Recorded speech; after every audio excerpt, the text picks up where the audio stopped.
Salutare! Sunt Cristi, am 48 de ani și sunt daltonist. Lui Cristi îi place să meargă foarte mult cu mașina lui pe străzile Transfăgărășanului și de asemenea este și un șofer foarte bun. Nimeni nu este mai iscusit ca el când este vorba de a controla volanul. El este maestrul. El știe, el este atotputernicul. El are puterea divină de a controla mașinile, deși se cam ispește câteodată și le enervează foarte mult șoferii ăștia, dar nu-i face nimic pentru că Cristi este o persoană cultă, sociabilă și foarte, foarte prietenoasă.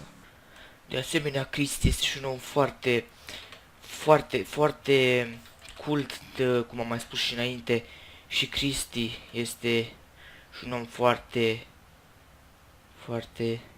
credincios. Foarte credincios este acest Cristi, oameni buni. Salut! Cristi intra în acest bar, dar cu un singur scop, de a găsi fete. Dar se pare că nicio fată nu vrea să vină la Cristi, din motive pentru care nici el nu știa, trebuie să seteze luminozitatea. Dar Cristi se enervase pentru că el a venit cu un scop aici, cu scopul de a căuta fete, dar Cristi n-a găsit fete din păcate, așa că se duse să se ia de cineva și știa de cine. Acest om respectabil îl înjură și arătase semnul din mijloc, așa că el se apropie. Și se pare că el crede că vrem să dăm între botcuțe, dar nu vrem să facem acest lucru. Totul împinse. Spun la urmă, el înjură și plecase, dar se pare că l-ataca. Și Cristi nu atacă pe nimeni pentru că el este o persoană foarte cultă, din câte am spus. Mai vrei, mă, tu, maica, măti? Mai vrei? Da, mă, mai vrei? Zi-mă, mai vrei? Cel mai mult pe lumea asta, Cristi ura maneliștii. Știa că aici stătea clanul de maneliști a lui Salamguță. Așa că își parcă mașina aici frumos, foarte civilizat din partea lui Cristi. Început să caute maneliști. Îl văzuse. Știa că acesta este omul pe care îl căuta. Așa că încerca să-l atragă atenția și îi spunea: "Bă, negru!" Însă ăla nu-i spusese nimic. Așa că se enervase și dete un pumn. Pentru că se enervase. Dar se pare că săse toate gașca lui de maneliști, își chemase toată familia. Se pare că Cristi este atacat de mai mulți maneliști, oameni buni. Fiți atenți, e sărit casca lui ăla, îi bate pe toți Cristi pentru că el are puterea divină. The fuck? Dar se pare că este tăiat, pentru că vorba aia cu te tai să moară, mamă. Cristi a pus mâna pe un pistol și pe primul care îl vedea îl împușca. Dar se pare că, pac, un singur glonț mai trebuia.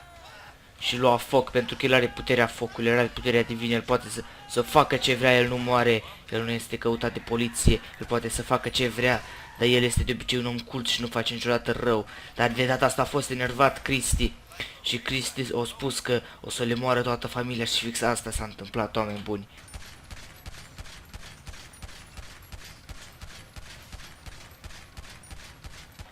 Cristi era convins că nu mai are rost să trăiască, așa că se gândi să se ducă spre iad.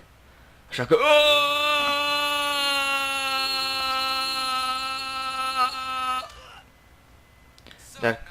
Dar Cristi nu pățise nimic, așa că mai sări odată.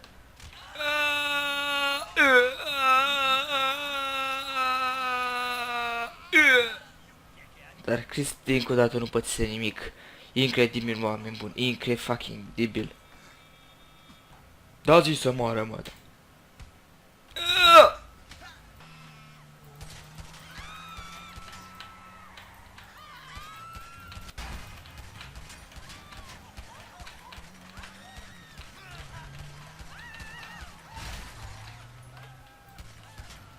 Cristi este mereu la datorie atunci când este nevoie și a fost chemat de către o persoană pentru a o ajuta.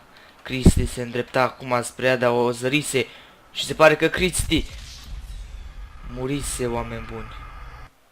Uimitor, oameni buni, pentru a doua oară în lumea asta, Cristi a înviat. Pentru a doua oară, oameni buni. Pentru a doua oară. Na, de aici. Pentru că Cristi are puterea. Cristi este puterea. Salutare și da. Sper că v-a plăcut episodul care l-ați văzut. Cam scurt, știu, dar a fost un drop frame. După cum bine știți, suntem The Rebels. Suntem un grup de vreo 3 oameni, băieți, cam așa, care facem gaming și ne place ceea ce facem. Și ne-am gândit să facem și noi un canal, toți 3. Avem canale separate, eu însă m-am lăsat de celălalt. Mă cheamă pe mine, îmi puteți spune Sărardor. Și ceilalți o să se prezinte ei, bineînțeles. Eu acum am prezentat pe mine, un videoclip de-a meu așa, cu viața lui Cristi.